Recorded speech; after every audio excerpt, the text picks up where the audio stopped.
നമസ്കാരം കൂട്ടുകാരെ, ഞാൻ ലിൻഡോ കേറ്റിക്കൽ. ഇന്ന് ഞാൻ പറയാൻ പോകുന്നത് നമ്മുടെ കൊല്ലത്തുള്ള ഉദയാട്ടനെ പറ്റിയിട്ടാണ്. എത്ര വലിയ പോത്തായാലും എരുമയായാലും പശുവായാലും കൊമ്പ് കുളമ്പ് അതേപോലെ മൂക്കേറ് കുത്തുന്ന പരിപാടി എല്ലാത്തിനും നമ്മുടെ ഉദയാട്ടനെ വിളിക്കുക. എത്ര വലിയ പോത്തായാലും എരുമയായാലും വളരെ സിമ്പിളായിട്ട് അയാൾ മൂക്കേറ് കുത്തും. കണ്ട എത്ര സിമ്പിളായിട്ട് അയാൾ കുത്തണമെന്ന് നോക്കിക്കോ. വിത്തിൻ സെക്കൻഡ്സ് ആൾ കുത്തും. കാരണം ഒരു പശു എരുമ പോത്ത് ഒരു പ്രായം കഴിഞ്ഞ് കഴിഞ്ഞാൽ മൂക്കേറ് കുത്താൻ വളരെ ബുദ്ധിമുട്ടായിരിക്കും. അതേപോലെ നമ്മുടെ പോത്തുകളിലൊക്കെ കൊമ്പ് ശരീരത്തിലേക്ക് ഇറങ്ങിപ്പോയി കഴിഞ്ഞാൽ വളരെ ബുദ്ധിമുട്ടാണ്. അത് വ്രണങ്ങളാവാനൊക്കെ വളരെ സാധ്യതയുണ്ട്. അപ്പോൾ കർഷകരൊക്കെ ശ്രദ്ധിക്കുക. ഈ വീഡിയോ നിങ്ങൾക്ക് കാണുമ്പോൾ മനസ്സിലാവും.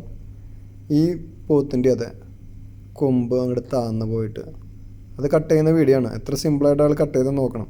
പക്ഷേ നമ്മുടെ മൃഗങ്ങളുടെ ഹെൽത്ത് നോക്കേണ്ടത് നമ്മളുടെ മെയിൻ പരിപാടിയാണ്, നമ്മളുടെ ഉത്തരവാദിത്തമാണ്. മറ്റുള്ളവർ കുറ്റം പറഞ്ഞിട്ട് കാര്യമില്ല. പക്ഷേ കണ്ട ആ കുഴി നോക്കിയാൽ എത്ര ബുദ്ധിമുട്ടുണ്ടാവും ആ പോത്തിനായാലും പശുവിനായാലും എല്ലാത്തിനും വളരെ ബുദ്ധിമുട്ടായിരിക്കും. അപ്പോൾ നമ്മളെല്ലായ്പ്പോഴും നമ്മുടെ മൃഗങ്ങളുടെ ഹെൽത്ത് നമ്മൾ സംരക്ഷിക്കണം. എന്നാൽ മാത്രമേ അവർക്ക് നല്ല ഗ്രോത്ത് കിട്ടുള്ളൂ. അപ്പോൾ എത്ര കോംപ്ലിക്കേറ്റഡുള്ള കേസാണെങ്കിലും ഉദയാട്ടനെ വിളിച്ചാൽ മതി. ഉദയാട്ടൻ വന്ന് അത് ശരിയാക്കി തരും. കേരളത്തിൻ്റെ ഏത് ജില്ലയിലായാലും ഉദയാട്ടം വരുന്നതായിരിക്കും. അപ്പോൾ അത് ആടായാലും പശുവായാലും പോത്തായാലും ആൾ വന്ന് എല്ലാം ട്രിമ്മ് ചെയ്യുന്നതായിരിക്കും. അപ്പോൾ ഓൾ കേരള സർവീസ് ഉണ്ടെങ്കിലും ആൾ ഓരോ ജില്ലയിലേക്ക് ഏത് ദിവസമാണ് വരണമെന്ന് മാസത്തിൽ ഒരു ദിവസം ഒരു ജില്ല. അപ്പോൾ ആ ജില്ലയിലുള്ള കർഷകരുടെ വീടുകളിലൊക്കെ ആൾ വന്ന് കട്ട് ചെയ്ത് തരും. കേരളത്തിൽ ഇപ്പോൾ എല്ലാ ഡോക്ടർമാരും ഈ പരിപാടി ചെയ്യുന്നില്ല. കൊമ്പ് കുളമ്പ് അങ്ങനെ വൃത്തിയാക്കുന്ന പരിപാടികളൊന്നും ആരും ചെയ്യുന്നില്ല. ഇപ്പോൾ വെട്ടിക്കഴിഞ്ഞ് കഴിഞ്ഞാൽ അവരുടെ ഗ്രോത്തിനൊക്കെ വളരെ നല്ലതാണ് കേട്ടോ. എന്താണെന്ന് വെച്ച് കഴിഞ്ഞാൽ ഈ നടക്കാനൊക്കെ സാധിക്കാതെ നിൽക്കാനൊക്കെ പറ്റാതായി കഴിഞ്ഞാൽ അവരുടെ തീറ്റെടുക്കലൊക്കെ കുറയും. അതേപോലെ തന്നെ അവരുടെ വളർച്ചേനെ അത് ബാധിക്കും. അപ്പോൾ എല്ലാ കർഷകരും ശ്രദ്ധിക്കുക. അപ്പോൾ ഉദയാട്ടനെ വിളിക്കേണ്ട നമ്പർ ഞാൻ പറയാം. 919995152361.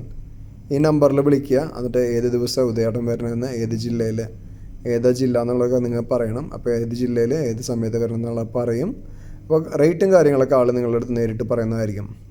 അതേപോലെ നമ്മളുടെ മൃഗങ്ങളുടെ ഹെൽത്ത് നമ്മൾ തന്നെ നോക്കണം കേട്ടോ. ഈ ഡോക്ടർമാർ വരെന്ന് പറയാനൊന്നും നിൽക്കരുത്. കാരണം എന്താ വെച്ചാൽ കൊമ്പൊക്കെ ഇത്രയും വലുതാവണതിന് മുന്നേ നമ്മുടെ ഉത്തരവാദിത്തമാണ് നമ്മുടെ മൃഗങ്ങളെ സംരക്ഷിക്കുക എന്നുള്ളത്. അപ്പോൾ എപ്പോഴും ശ്രദ്ധിക്കുക. ഇതേമാതിരി കുളമ്പൊന്നും വളരാൻ അനുവദിക്കാതിരിക്കുക. അതേപോലെ കൊമ്പൊക്കെ കറക്റ്റായിട്ട് ശരീരത്തിൽ മുട്ടുന്ന സൈസ് കൊമ്പാണെങ്കിൽ നമുക്ക് കണ്ടാൽ മനസ്സിലാക്കാൻ സാധിക്കും.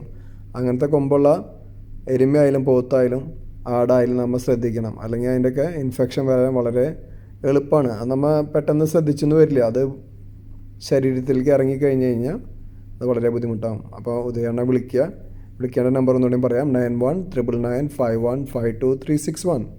ഞാൻ ഇപ്പോൾ അടുത്ത വീഡിയോയിൽ കാണാം. നന്ദി, നമസ്കാരം.